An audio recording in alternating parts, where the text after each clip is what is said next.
Hey guys, I'm back. It's been a while since I posted on here, about 2 weeks actually. My apologies, life has been crazy lately and I was actually under the weather last week. With the way the temperature's been going up and down up here in Pennsylvania, it's been a whirlwind as far as the climate goes, and there was a bug I guess that was going around which I caught, and it really knocked me out for a few days and I needed to just rest up and take a breather for a bit. And I also got a few videos coming up since some of my reels on Instagram caught some traction and some backlash from some people. I felt the need to kind of fire back and do what the French call the joie de combat, the joy of getting in there and fighting. Proverbially. I have to stress that, proverbially. But I'm back now, talking about The Mandalorian and Grogu, directed by Jon Favreau, and he also co-wrote this with Dave Filoni and somebody else, I can't remember the name offhand. Taking place after the events of Season 3 of The Mandalorian, basically chronicling a set of adventures with the Mandalorian and Grogu, or also known as Baby Yoda, where he has to save this young Hutt named Rata the Hutt, who turns out to be the son of Jabba, and he gets caught into this set of shenanigans, which he has to escape from these two twin Hutts that sent him on this mission initially. This is the first Star Wars movie in 6.5 years, since 2019 with The Rise of Skywalker. That didn't really hit me until yesterday when I went to see this. Now, I am going to go into some spoilers about the movie. It's only been about a day or so. If you haven't seen the movie, I gave you the warning, but if you don't care about spoilers, balls in your court. But even then, plot or character-wise, nothing really big happens in here. Going into Mando and Grogu, I honestly didn't really have high expectations. I got the impression that it was going to be a perfectly harmless take it or leave it entry, and that's exactly what I got out of this. And I know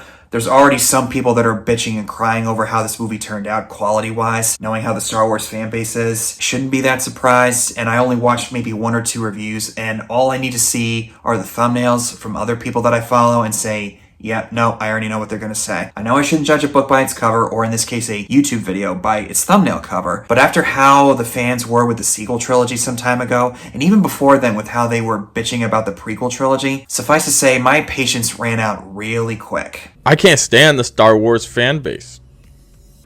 They are so whiny and picky in particular. They can't enjoy anything. Like, spoiler alert, Luke and Leia aren't gonna die in Obi-Wan Kenobi. Like, we know this. Like, enjoy your freaking show. All that aside, this is the latest entry in the ongoing series of The Mandalorian. That is, if there's gonna be a Season 4. Season 1 I really liked. I thought it was a very unique take on the Star Wars universe and how it was eventually going to bridge the gap between the original and sequel trilogies. Now, I know a lot of people hated certain moments of fan service in Season 2, but I thought that season was amazing. Mandalorian Season 3? Let's just all agree that was a mistake. But the plot of this movie is basically Mando and Grogu have to go off and find Rata the Hutt in exchange for information on the secret Imperial agent who might have information on what the Galactic Empire is up to, the remnants of the Galactic Empire actually. Because in spite of what certain YouTubers and content creators will tell you online, this is clearly building towards the rise of the First Order, at least this portion anyway. They're obviously going to try to fill in the gaps on how that all came to be. Mando is given a mission to find this Imperial agent with the help of the two twins on Nal Hutta, who are the relatives of Rata the Hutt, Jabba the Hutt's nephew. And what follows is a series of shenanigans that ensue where he gets caught in the middle of this crime ring from the Hutts. Mando betrays those two Hutts, and knowing how things went down with Han Solo when he refused to pay off Jabba, there was obviously going to be serious repercussions. Like I said earlier, I didn't really have high expectations for this. I was expecting this to be really harmless fun, but if there was going to be some sort of connective tissue on where things were going, I would have been fine with it. Looking back on it, I know it's only been a day, I kind of wanted at least some sort of big tease as to what was coming, or at least some sort of tie-in with Ahsoka, or what was going on with the Imperial Remnant, which would later turn into the First Order. Maybe they could tie that in with Admiral Thrawn, who could possibly be a key ingredient in the rise of the First Order. I know that's the extra icing on top, and Mando and Grogu are basically the main focus of this. I guess I'm getting into my criticisms anyway. I would have liked to have seen some sort of clarification on that stuff. But I also heard that there really wasn't much of it anyway, and I was able to set my expectations properly. The first half, though, I really liked. We got to see a different world that looked very similar to Coruscant, where Rata is fighting in. Some sort of gladiator fight, which pretty big callback to Thor Ragnarok when Thor and the Hulk go against each other in this big arena. And we actually get to hear the Hutts speak in English, not just the whole or whatever, the Huttese language, I guess. People who are fans of the expanded universe will probably tell me what it is exactly. Star Wars for me is the movies, the shows, and the games. And maybe a comic or two here and there. But I did like seeing the focus on Rata the Hutt and how he was trying to escape his father's shadow. He now feels like he's found his own place and he can be his own man, so to speak. But then Mando tries to warn him that no, your dead is actually going to be if you're dead. This guy is not going to let you walk away. I know I'm kind of jumping all over the place, but I want to stress this. The first half, I was locked in. I thought, oh my god, this this is actually really cool. It's just like seasons 1 and 2. Like that opening sequence where he takes on that Imperial officer and knocks down all the AT-AT walkers over the cliff. That was probably the best action sequence of the whole thing. The opening crawl was actually kind of fitting too. Not some really big it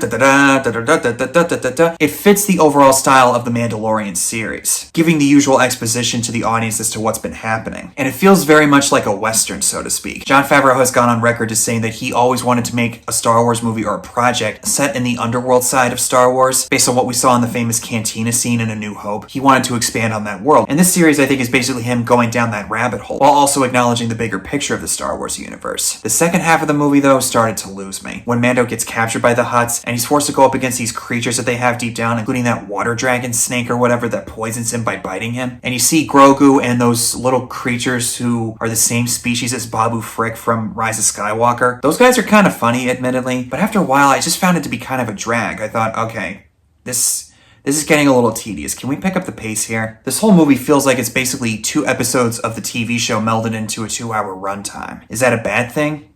I don't think so, but thematically, I felt like it could have just used a little more. You know what I mean? There is some sort of thematic payoff that I caught on with Rada as he's going up against the 2 twins, saying, "I'm not little anymore." And I saw that in a way as him escaping his father's shadow, because just about everybody feared him, and he didn't want to be like his father. And of course, on a technical level, visually, aesthetically, production design, the music by Ludwig Göransson, all top-notch. Just like in the sequels, this movie captures the visual richness of the originals. And of course, the previous seasons did the same thing, regardless of how you felt about each of them. But one thing about the second half that I thought was really awesome was seeing how Grogu was able to take care of Mando. Of course, he's able to use the Force healing ability. Yes, I'm doing the 3-finger thing.